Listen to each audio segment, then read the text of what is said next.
Micah Parsons was the big fish. The Chargers had a shot to make the splash, and they didn't. That's where I'm starting, because that's the story that could have changed everything. What's up, Chargers fans? Welcome to the NFL Playbook Chargers. If you're new here, don't forget to hit that subscribe button. This channel is all about breaking down everything you need to know about the Bolts. So, one of the best pass rushers in the NFL actually got moved. And no, it wasn't to the Chargers. It was to the Green Bay Packers. They sent 2 first-round picks and defensive tackle Kenny Clark, and they gave Parsons a 4-year, $188 million deal. That's $47 million per year, the highest paid non-quarterback in NFL history. That's how big it was. And when I see Green Bay making that kind of move, I can't help but think the Chargers missed an opportunity to vault themselves into contender status overnight. Because Parsons isn't just a good player, he's a franchise-changing one. 4 straight seasons with at least 12 sacks. 26 years old, entering his prime. This is the type of guy you build defenses around. He's the heir apparent to Khalil Mack, a Hall of Fame level presence stepping in right as Mack winds down. And the Chargers stood pat.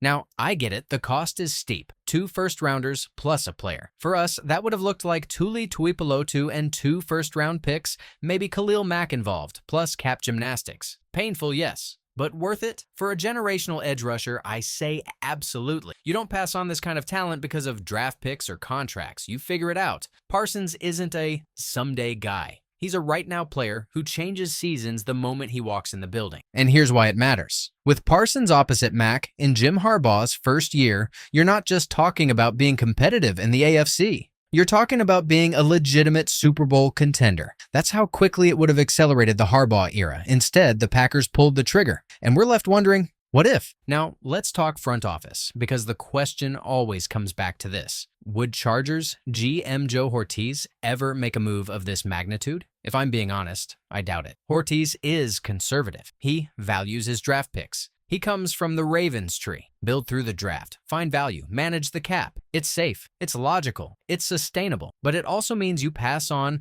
once-in-a-decade swings. Moves like this are rare. They define eras, and we didn't take it. Okay, now let's shift to the offensive line, because there is some good news. Mekhi Becton got up at the podium and said he's ready to go for Week 1. That matters. This offensive line, especially without Rashawn Slater, has huge question marks. Becton being healthy is a stabilizer. But here's the honest take. I'm still concerned. On a scale of 1 to 1,000, my concern for the offensive line overall is about 685. That's high. Because if there's one flaw that could tank this season, it's the offensive line. And Becton's knee? I'd put that around 513 out of 1,000. Manageable, but not nothing. I expect maintenance days, Khalil Mack style, to preserve him. The Chargers desperately need him healthy. He's the offseason's prize addition, a guard who finally found his fit inside after struggling at tackle. He's a massive presence. He opens holes, and he's key to Harbaugh's power run vision. Depth-wise, Foster Sarell is back on the practice squad. Is that exciting?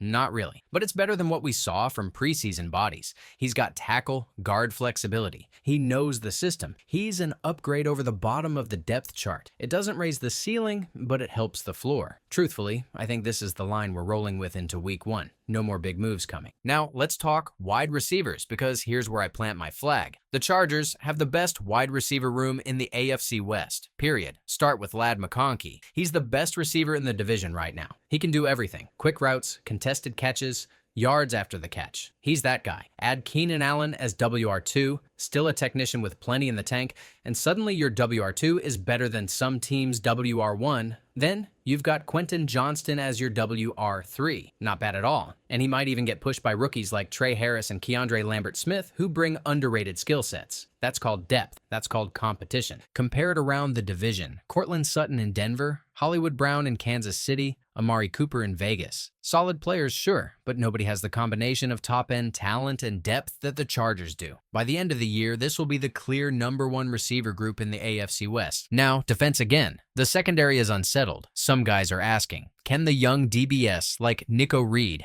and Eric Rodgers get on the field? My take, yes, they can. They'll start on special teams, but opportunities will come. This is a long season. Injuries happen. Packages rotate. These guys aren't just roster fillers. They'll have chances. There was even a fan question. Buy or sell that Nico Reed and linebacker Marlowe Wax will combine to start 6 games in 2025? My answer? sell. That's a high bar. Not because I don't believe in them, but because starts depends on injuries, timing, and roster shuffles. Snaps? Yes. Starts? That's tougher. But here's the thing. Last year, guys like Cam Hart and Tarheeb still ended up starting a bunch of games when they were supposed to be depth. So it's not impossible. Depth matters, rotation matters, and these rookies will see the field. And now let's talk about what's right in front of us. The Kansas City Chiefs. And honestly, the Chargers just got exactly what they needed heading into Week 1. A Chiefs team that looks a little shaky. Here's what we know. They're starting a rookie at left tackle. Josh Simmons, that's a green light for our edge rusher. And they're down wide receivers.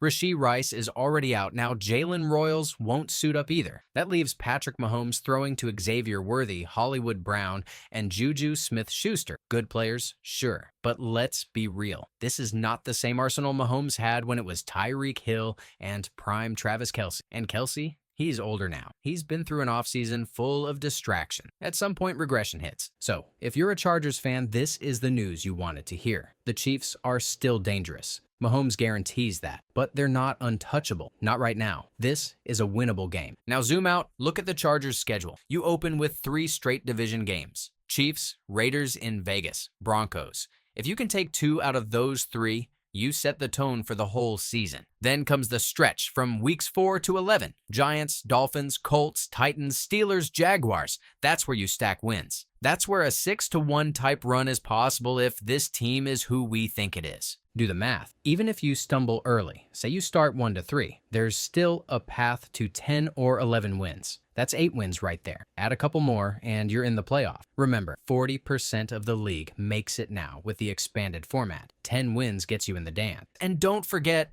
the NFL has shifted the way they stack divisional games. Used to be backloaded, now you've got them at both the start and the finish. That's drama, that's pressure, and it means every early division game carries double weight. Check Denver's schedule. Titans, Colts. That could set them up for a fast start. The Raiders? No more pushovers. They're turning into one of those teams nobody wants to see on the schedule, just like the Lions did. A team everyone used to circle as an easy win. And now suddenly you're groaning when you see them coming. That's where the Raiders are headed. And the Chiefs' full slate? Brutal. Eagles, Giants, Ravens, Jags, Lions after they play us, it's a grind for them too. So the bottom line is the division is no joke. But if you steal one in Kansas City, then handle your business in that week 4 to 11 stretch. This Chargers season gets really interesting real fast. So where does that leave us? Big picture, the Chargers are better. The skill positions have improved. The defense has young talent. The O-line is still the biggest concern. And the missed Parsons move? That stings because it could have accelerated everything. Without him, the margin for error is thinner. Harbaugh is going to have to win with culture, with edges,